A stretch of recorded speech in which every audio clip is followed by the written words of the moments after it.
नमस्कार, मी श्वेता अंकले. तरुण भारतच्या न्यूज बुलेटिन मध्ये आपल्या सर्वांचे स्वागत. आता पाहूया ठळक घडामोडी. पंचमसाली समाजाचा 2A मध्ये समावेश करावा यासाठी लढा सुरू आहे. नुकत्याच झालेल्या अधिवेशनात या मागणीसाठी केलेल्या पंचमसाली आंदोलकांवर पोलिसांनी लाठी हल्ला केला होता. सरकारने हे आंदोलन मोडीत काढले होते. समाजाला राजकीय बळकटी देण्यासाठी 16 जानेवारीपासून ग्रामपंचायत, तालुका पंचायत आणि जिल्हा स्तरावर जनतेच्या दरबारात जाणार आहे, अशी माहिती कुडल संगम पीठाचे श्री बसवजे मृत्युंजय स्वामी यांनी पत्रकार परिषदेत दिली. कित्येक वर्षांपासून लिंगायत समाजाला 2A मध्ये आरक्षण द्यावं अशी मागणी सुरू आहे. हा लढा आता अधिक तीव्र करण्यात आला असून क्रांती लढा म्हणून सुरू ठेवला जाणार आहे. पंचमसाली समाजाचा संघर्ष दडपण्यासाठीच पोलिसांनी आंदोलकांवर लाठीचार्ज केला. या पोलिसांना तातडीने निलंबित करून समाजाला न्याय द्यावा अशी मागणी स्वामीजींनी केली आहे. हिंडलगाव, बेळगाव येथे काल रविवार दिनांक 23 डिसेंबर रोजी हुतात्मा स्मारक या ठिकाणी महाराष्ट्र एकीकरण समितीच्या युवा कार्यकर्त्यांची बैठक पार पडली. बैठकीच्या अध्यक्षस्थानी कोरेगल्ली, शहापूर, बेळगाव येथील ज्येष्ठ पंच व समितीचे ज्येष्ठ नेते शिवाजी हवळनाचे हे होते.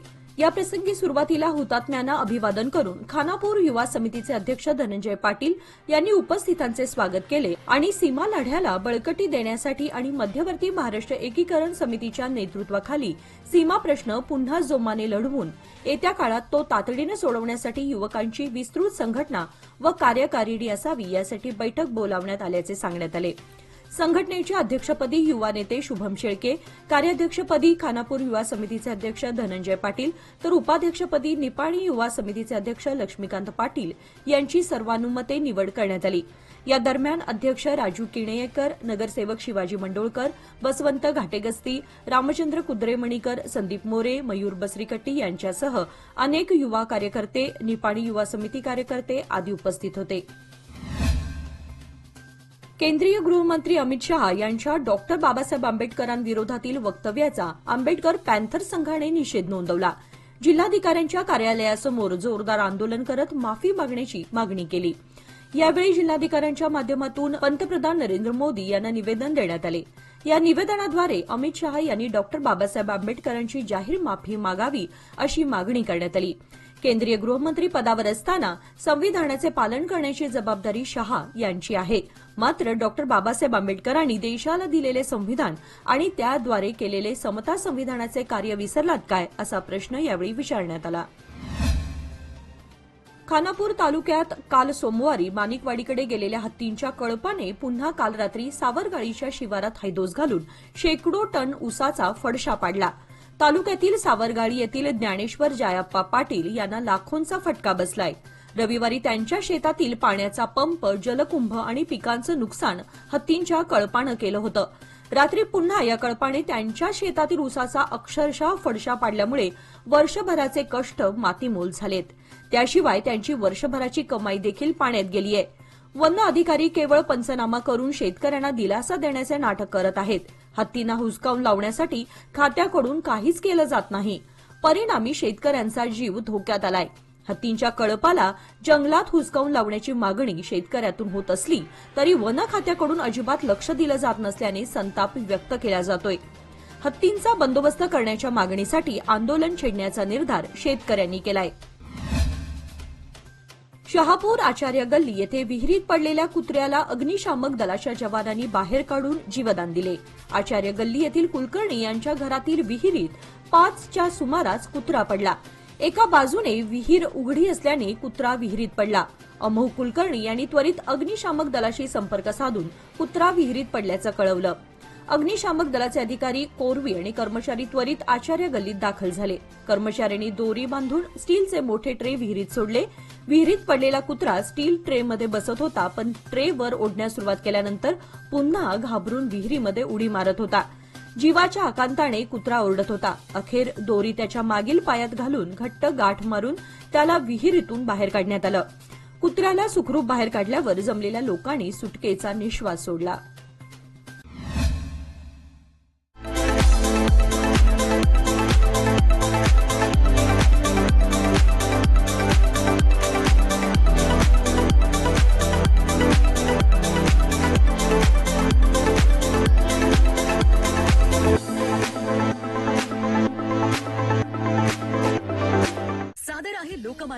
शक्ती योजना, जी देते तुमच्या गुंतवणुकीवर 10.25% परतावा, तेही फक्त 18 महिन्यांमध्ये. सोबत 1 लाखापर्यंत व्यक्तिगत अपघाती विमा विनामूल्य उपलब्ध. अधिक माहितीसाठी आजच कॉल करा 1800-212-4050. फक्त सभासदांकरिता. अटी लागू. लोकमान्य, जिथं पैसा वाढतो आणि नातं वृद्धिंगत होतं. खानापूर तालुक्यातील नंदगड रस्त्यावर करंबळजवळ ट्रकचा भीषण अपघात झाल्याची घटना आज मंगळवारी सकाळी 6 वाजण्याच्या सुमारास घडली. यात चालक किरकोळ जखमी झालाय, तर ट्रकचा समोरील भाग चक्काचूर झालाय. सदर ट्रक नंदगडहून खानापूरकडे येत होता. दरम्यान करंबळ कोंदल दरम्यानच्या वळणावर चालकाचं ट्रकवरील नियंत्रण सुटल्यानं लाकूड वाहतूक करणारा ट्रक झाडाला आदळला. त्यात चालक केवळ सुदैवाने बचावलाय.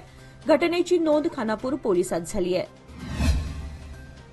कणगले तालुका हुक्केरी नजीक राष्ट्रीय महामार्गावर चुकीच्या मार्गाने जाणारा कंटेनर उड्डाण पुलावरून सेवा मार्गावर कोसळल्यानं कंटेनरचं मोठं नुकसान झालं असून चालक गंभीर जखमी झालाय. ही घटना सोमवारी मध्यरात्री घडली. मोरबा, गुजरातहून राजस्थानचे 5 कंटेनर फरशी घेऊन बेंगळूरकडे निघाले होते. RJ06GD4306 या क्रमांकाचा कंटेनर येथील प्राथमिक आरोग्य केंद्राच्या नजीक येऊन चुकीच्या मार्गाने सेवा रस्त्याकडे वळण घेत असताना चालकाचा कंटेनरवरील ताबा सुटल्यानं उड्डाण पुलावरून सुमारे 20 फुटावरून सेवा रस्ता नजीकच्या खड्ड्यात कोसळला. या अपघातात कंटेनरचे सुमारे 10 लाखांचं नुकसान झालं आहे, तर चालक गंभीर जखमी झालाय. या घटनेची संकेश्वर पोलीस ठाण्यात नोंद झाली आहे. चिक्कोडी येथे कार्यरत असलेल्या जिल्हा शिक्षण व प्रशिक्षण संस्था या संस्थेच्या माध्यमातून शिक्षकांना विविध प्रकारचे प्रशिक्षण देण्यासाठी आयोजन केले जाते. गेल्या 3 वर्षात यासाठी 47,02,770 रुपयांच्या निधीचा चुराडा करण्यात आलाय.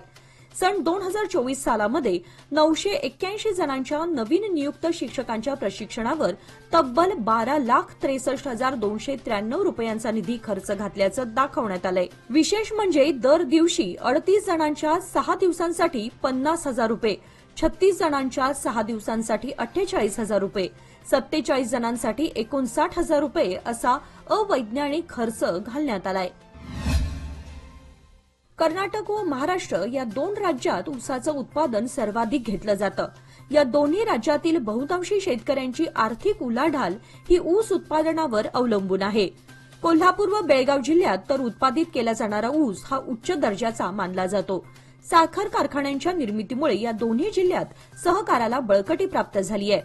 दरम्यान यंदा ऊस लागवडीकडे शेतकऱ्यांचा अधिकचा कल दिसून येत असून शेतकरी लावणीसाठी गडबड करीत असल्याचं चित्र दिसत आहे. यातच अधिकतर शेतकरी रोप लावणीला प्राधान्य देत असल्यानं रोपांची मागणी वाढताना दरही वाढलेत. परिणामी रोपांचा तुटवडा पडताना शेतकरी रोप वाटिकांमध्ये रोपांचे बुकिंग करून रोपांची प्रतीक्षा करीत असल्याचे चित्र पाहायला मिळत आहे. आरोग्य भारती बेळगाव शाखेच्या वतीने अनगोळ बेळगाव येथे माधव सभागृहात साप्ताहिक योग शिबिराचे आयोजन करण्यात आले होते. याची रविवार दिनांक 22 डिसेंबर रोजी सांगता करण्यात आली.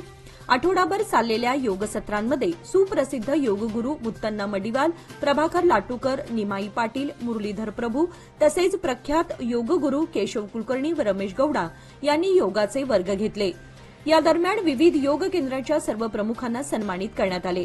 उद्योजक विनायक लोकूर यांनी अग्निहोत्राबद्दल माहिती सांगितली. जागतिक ध्यान दिनानिमित्त हार्टफुलनेस मेडिटेशन सेंटरचे ट्रेनर जीवन खटव यांनी ध्यानाचे महत्त्व पटवून दिले. याप्रसंगी लोहपुरुष डॉक्टर सतीश चौलीकर यांचा सत्कार करण्यात आला. तसेच बीएम कंकणवाडी आयुर्वेद महाविद्यालयातर्फे देश का प्रकृती परीक्षण या अभियानासंदर्भात उपस्थितांना माहिती दिली. या शिबिरात तब्बल 100हून अधिक योग साधकांनी सहभाग घेतला होता. हे शिबिर यशस्वी करण्यासाठी आरोग्य भारती कर्नाटक उत्तरचे उपाध्यक्ष वासुदेव इनामदार, जिल्हा अध्यक्ष डॉक्टर दत्तप्रसाद गिजरे, जिल्हा उपाध्यक्ष हेमा आंबेवाडीकर, विचार संयोजक मुकुंद गोखले, योग शिक्षण प्रमुख गोपाळराव देशपांडे, महिला प्रमुख श्रीमती गीता देशपांडे आदींनी परिश्रम घेतले होते. याचबरोबर आजचे बातमीपत्र इथे संपले. अधिक माहिती आणि ताज्या घडामोडींसाठी पाहत रहा तरुण भारत न्यूज चॅनल. तसेच आमच्या चॅनलला लाईक, शेअर आणि सबस्क्राईब करायला विसरू नका. आणि विश्वासार्ह बातम्यांसाठी दररोज वाचा दैनिक तरुण भारत. धन्यवाद.